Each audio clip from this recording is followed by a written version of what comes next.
Hello बच्चों, स्वागत है आप सबका मेरे YouTube चैनल इंग्लिश में। मेरा नाम नवल किशोर सिंह है। मैं इस वीडियो में आप लोगों को पार्ट्स ऑफ स्पीच के बाकी 4 पार्ट्स के इंट्रोडक्शन देने वाला हूं। पहले 4 पार्ट्स के इंट्रोडक्शन जो मेरे पिछले वीडियो में है उसका लिंक आपको डिस्क्रिप्शन बॉक्स में मिल जाएगी। तो चलिए शुरू करते हैं। अब हम लोग एडवर्ब के विषय में जानते हैं। एडवर्ब को हिंदी में क्रिया विशेषण कहा जाता है। एडवर्ब वह शब्द है जो वर्ब की विशेषता, एडजेक्टिव की विशेषता और अन्य एडवर्ब की विशेषता बताता है, अदर एडवर्ब की विशेषता बताता है।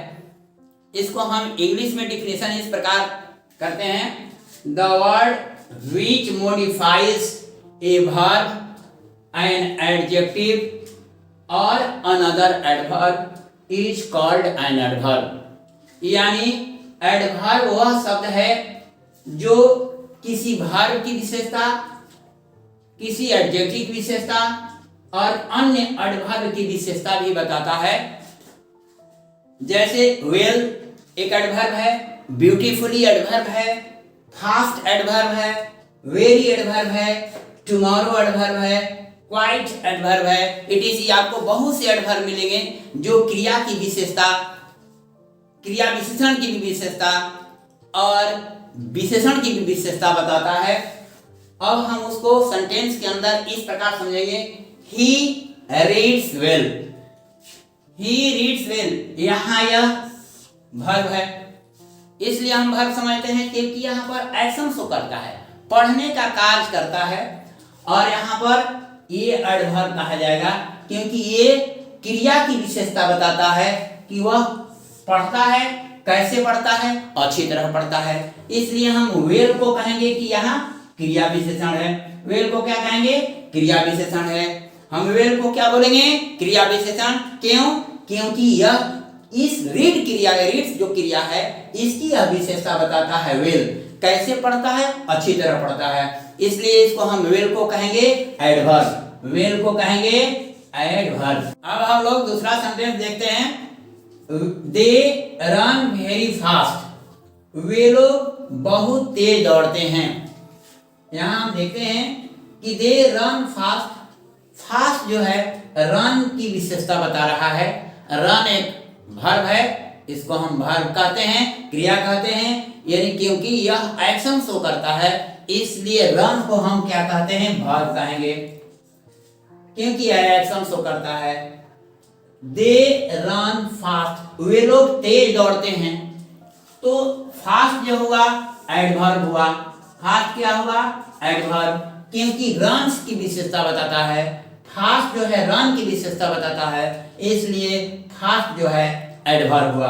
यहाँ वेरी है, क्या है? वेरी भी एडवर्ब है, क्योंकि वेरी फास्ट की विशेषता बताता है। अभी हम बताए हैं कि क्रिया की विशेषता बताने वाले और क्रिया विशेषण की भी विशेषता बताने वाले और एडजेक्टिव की विशेषता बताने वाले, तीनों की विशेषता बताने वाले को हम एडवर्ब ही कहते हैं। इसलिए फास्ट यहाँ एडवर्ब हुआ और वेरी भी एडवर्ब हुआ, क्योंकि फास्ट रन की विशेषता बताता है।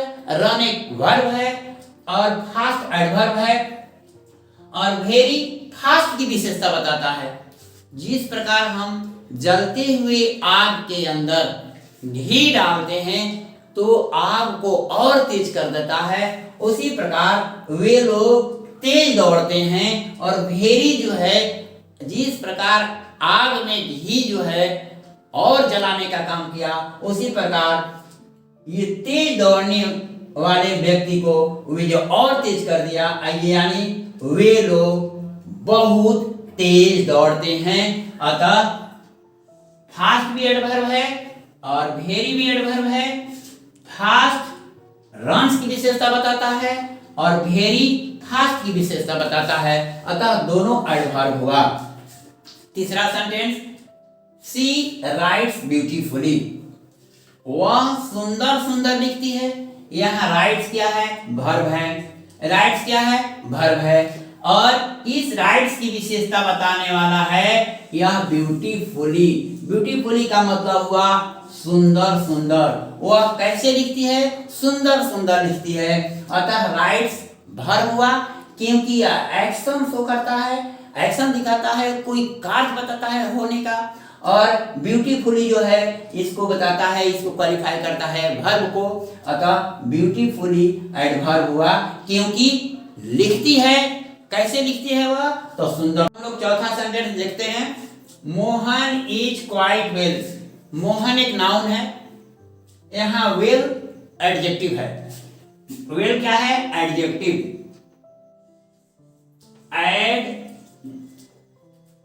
एडजेक्टिव है, वेल एडजेक्टिव है क्योंकि मोहन को क्वालिफाई कर रहा है वेल। मोहन स्वस्थ है। और क्वाइट क्या है? वेल को क्वालिफाई कर रहा है। बिल्कुल, इसका अर्थ होता है बिल्कुल, यानी ये एडवर्ब हुआ। वेल मोहन को क्वालिफाई कर रहा है। मोहन एक नाउन है, वेल जो है एडजेक्टिव है, और क्वाइट वेल को क्वालिफाई कर रहा है। इसलिए क्वाइट जो है एडवर्ब हुआ, वेल एडजेक्टिव हुआ क्योंकि वेल मोहन को क्वालिफाई कर रहा है और क्वाइट वेल को क्वालिफाई कर रहा है। अतः क्वाइट एडवर्ब हुआ। फोर्थ सेंटेंस में वेल का प्रयोग किया गया है एडजेक्टिव के रूप में। फर्स्ट सेंटेंस में वेल का प्रयोग किया गया है एडवर्ब के रूप में। जब एडवर्ब के रूप में प्रयोग होता है तो यह वर्ब को क्वालिफाई करता है, और एडजेक्टिव के रूप में प्रयोग किया जाता है तो वह नाउन या प्रोनाउन को क्वालिफाई करता है। अतः यहाँ पर हुआ कि वह अच्छी तरह पढ़ता है, यहाँ हुआ वह स्वस्थ है, यानी क्वाइट वेल, यानी बिल्कुल स्वस्थ है। अतः यहाँ एडजेक्टिव का काम कर रहा है, और फर्स्ट सेंटेंस में वेल जो है एडवर्ब का काम कर रहा है, लेकिन यहाँ एडजेक्टिव का काम कर रहा है। तो वेल एक ऐसा शब्द है जो एडजेक्टिव की तरह भी प्रयोग किया जाता है और एडवर्ब की तरह भी प्रयोग किया जाता है। अतः फोर्थ सेंटेंस में वेल एडजेक्टिव हुआ क्योंकि मोहन को क्वालिफाई करता है, और फर्स्ट सेंटेंस में वेल एडवर्ब हुआ क्योंकि रीड्स को क्वालिफाई कर रहा है। रीड्स एक क्रिया है, एक्शन शो करने वाला है, इसलिए यह जो है एडवर्ब हुआ और यहाँ एडजेक्टिव हुआ। अब हम पांचवा सेंटेंस देखेंगे। The chief minister is coming here tomorrow, यानी मुख्यमंत्री कल यहाँ आ रहे हैं। तो कमिंग, इज कमिंग, ये आपका वर्ब हुआ क्योंकि एक्शन शो कर रहा है, और इस एक्शन शो को हियर, चीफ मिनिस्टर कहाँ आ रहे हैं? यहाँ आ रहे हैं, इसलिए यह एडवर्ब हुआ क्योंकि इस कमिंग को वह क्वालिफाई कर रहा है। और यहाँ टुमारो भी एडवर्ब हुआ क्योंकि टुमारो भी यह जो है इस कमिंग को क्वालिफाई कर रहा है। चीफ मिनिस्टर यहाँ कल आ रहे हैं, अतः कहाँ आ रहे हैं? यहाँ, इसलिए एडवर्ब हुआ। कब आ रहे हैं? तो टुमारो, ये भी एडवर्ब हुआ, यानी कल, आज, टुमारो, यस्टरडे, ये सब एडवर्ब होता है। यहाँ, वहाँ, यहाँ, तहाँ, ये सभी जो है एडवर्ब होता है। हियर, देयर, हिदर एंड दिदर, ये सभी प्लेस को इंडिकेट करता है। तब क्रिया कहाँ होती है? किसी प्लेस पर होती है, अतः यह प्लेस हियर एडवर्ब हुआ। और कब हो रही है ये क्रिया? तो कल हो रही है, इसलिए टुमारो भी एडवर्ब हुआ। अब हम लोग प्रीपोजिशन पढ़ेंगे। प्रीपोजिशन दो शब्दों से बना है, प्री प्लस पोजीशन। प्रीपोजिशन यानी प्री का अर्थ होता है पहले, अब प्रीपोजिशन का मतलब स्थान, यानी पहले ये कहीं स्थान लेता है। किसके पहले? नाउन या प्रोनाउन के। यानी जो शब्द नाउन और प्रोनाउन के पहले आकर और किसी दूसरे शब्दों के साथ संबंध बतलाता है, उसी को प्रीपोजिशन कहते हैं। आप देखिए हम कैसे इंग्लिश में इसका डिफिनेशन करेंगे। The word which is used before a noun और a pronoun to show its relation to the other words of the sentence is called the preposition। यानी प्रीपोजिशन वह शब्द है जिसका प्रयोग किसी नाउन या प्रोनाउन के पहले किया जाता है और उसी सेंटेंस के दूसरे शब्दों के साथ संबंध बतलाता है। पुनः एक बार देख लीजिए, the word which is used before noun और ए प्रोनाउन, कह रहा है कि वह शब्द जो किसी नाउन या प्रोनाउन के पहले प्रयोग किया जाता है, टू शो इट्स रिलेशन, इसका संबंध बताने के लिए उसी सेंटेंस के दूसरे शब्दों के साथ। यानी प्रीपोजिशन किसी भी नाउन या प्रोनाउन के पहले आता है और उसी सेंटेंस के दूसरे शब्द के साथ संबंध बतलाता है। तो ये आपकी प्रीपोजिशन है on, at, in, into, to. It is, ये सब प्रीपोजिशन है, बहुत सारे प्रीपोजिशन है। अब हम इसको एग्जाम्पल के द्वारा समझेंगे, एक सेंटेंस में कैसे इसका हम एग्जाम्पल दे रहे हैं। The book is on the table. The book is on the table. Table क्या है? एक नाउन है। नाउन के पहले इस प्रीपोजिशन का प्रयोग हुआ है और इस टेबल और ये बुक के बीच संबंध है कि ये बुक कहाँ है? टेबल के ऊपर है, टेबल पर है बुक, इसलिए टेबल के पहले, यानी टेबल नाउन है, टेबल के पहले जो है आपका ऑन का प्रयोग हुआ है और बुक के साथ इसका संबंध बतला रहा है, अतः ये प्रीपोजिशन है। She laughs at me। She laughs at me, वह मुझ पर हंसती है। She laughs at me, वह मुझ पर हंसती है। तो यहां पर देख रहे हैं प्रोनाउन है, प्रोनाउन के पहले ही एट का प्रयोग हुआ है और ये इसका दूसरे शब्द के साथ संबंध बतलाया है कि वह मुझ पर हंसती है। यानी नाउन और प्रोनाउन के पहले आने वाले शब्द को हम प्रीपोजिशन कहते हैं और उसी सेंटेंस के दूसरे शब्द के साथ संबंध बतलाता है। यानी मुझ पर हंसती है, यह जो है प्रीपोजिशन आपका है क्योंकि यह प्रोनाउन के पहले आया है और लाफ के साथ संबंध बतलाया है, अतः ऐसे शब्दों को हम कहते हैं प्रीपोजिशन। तीसरा सेंटेंस देख लीजिए, I live in Patna. I live in Patna. Patna एक नाउन है और नाउन के पहले इन का प्रयोग हुआ है और यह लिव के साथ संबंध बताता है कि वह कहाँ रहता है? पटना में रहता है। यानी नाउन के पहले आने वाले शब्द को हम प्रीपोजिशन कहते हैं जो उसी सेंटेंस के दूसरे शब्द के साथ संबंध बतलाता है, अतः हम इसको प्रीपोजिशन कहते हैं। अब तो आप लोग प्रीपोजिशन समझ में आ गया होगा आप लोगों को। अब हम लोग कंजंक्शन के विषय में जानते हैं। कंजंक्शन दो शब्दों को या दो वाक्यों को, दो उपवाक्यों को या मुहावरों को जोड़ता है। यानी जिस प्रकार दो हड्डियों को जोड़ने वाले को जॉइंट्स कहते हैं।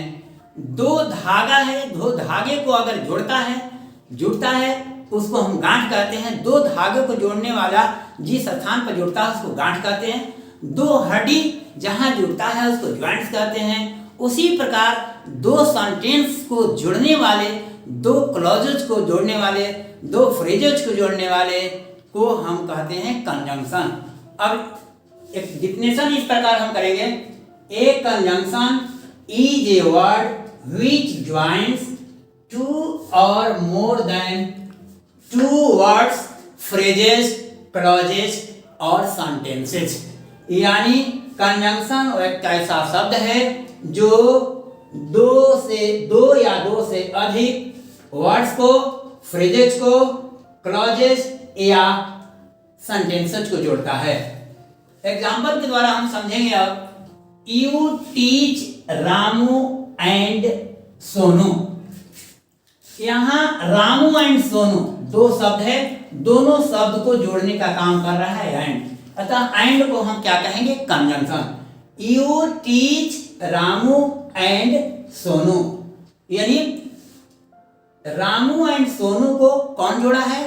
एंड जोड़ा है, इसलिए एंड को हम कहते हैं कंजंक्शन कहते हैं। Mohan eats a piece of bread as well as a slice of a mango. Mohan क्या खाता है? मोहन रोटी खाता है और एक आम का टुकड़ा भी खाता है। यहां पर a piece of bread, a slice of mango, ये दोनों का जुड़ने का काम करता है as well as. As well as को कंजंक्शन कहेंगे क्योंकि ये piece of bread and a slice of a mango, ये दोनों फ्रेज है और दोनों फ्रेज का जोड़ने का काम कर रहा है एज वेल एज। तीसरा एग्जांपल देखिए, I know that you are a teacher. I know that you are a teacher, यहां दो सेंटेंस है। I know, you are a teacher, ये दो सेंटेंस है, ये दो क्लॉज भी होते हैं, इसको सेंटेंस भी कहते हैं। दो सेंटेंसों को या दो क्लॉजों को जोड़ने वाले शब्द को कहते हैं कंजंक्शन। यहाँ दैट कंजंक्शन का काम करता है। दैट ऐसे प्रोनाउन भी है, लेकिन यहाँ पर ये कंजंक्शन का काम करता है क्योंकि आई नो और यू आर ए टीचर दोनों को जोड़ने का काम किया है, अतः दैट को भी यहाँ कंजंक्शन कहा जाता है। We eat so that we may live, हम लोग खाते हैं ताकि हम लोग जी सकें। तो यहाँ पर we eat and we eat we may live, we eat and we may live, ये दोनों सेंटेंस को जोड़ने वाला है कौन? So that. सो दैट जो है ये दोनों सेंटेंस को जोड़ दे रहा है, इसलिए इसको हम कहेंगे कि यह कंजंक्शन है। अतः हम कह सकते हैं कि फर्स्ट सेंटेंस में एंड, सेकंड सेंटेंस में as well as, third sentence में दैट और फोर्थ सेंटेंस में सो दैट कंजंक्शन है। आइए अब हम लोग पार्ट्स ऑफ स्पीच के अंतिम टॉपिक इंटरजेक्शन का अध्ययन करेंगे। तो इंटरजेक्शन, जिसको हम विस्मयादि बोधक कहते हैं, विस्मयादि बोधक कहते हैं, विस्मयादि बोधक अव्यय कहते हैं, इससे हमारे मन की भावनाएं व्यक्त होती हैं, जैसे दुख, सुख, शोक, ये सब, हंसी, खुशी, ये सब मन की भावना है जो व्यक्त करने के लिए एक शब्द का प्रयोग किया जाता है, जिसे हम इंटरजेक्शन कहते हैं, यानी विस्मयादि बोधक शब्द कहते हैं। हम इसको इंग्लिश में इस प्रकार के डिफिनेशन करेंगे, the word which is used to express some sudden feeling और इमोशन ऑफ द माइंड, मतलब वह शब्द जो मन की आकस्मिक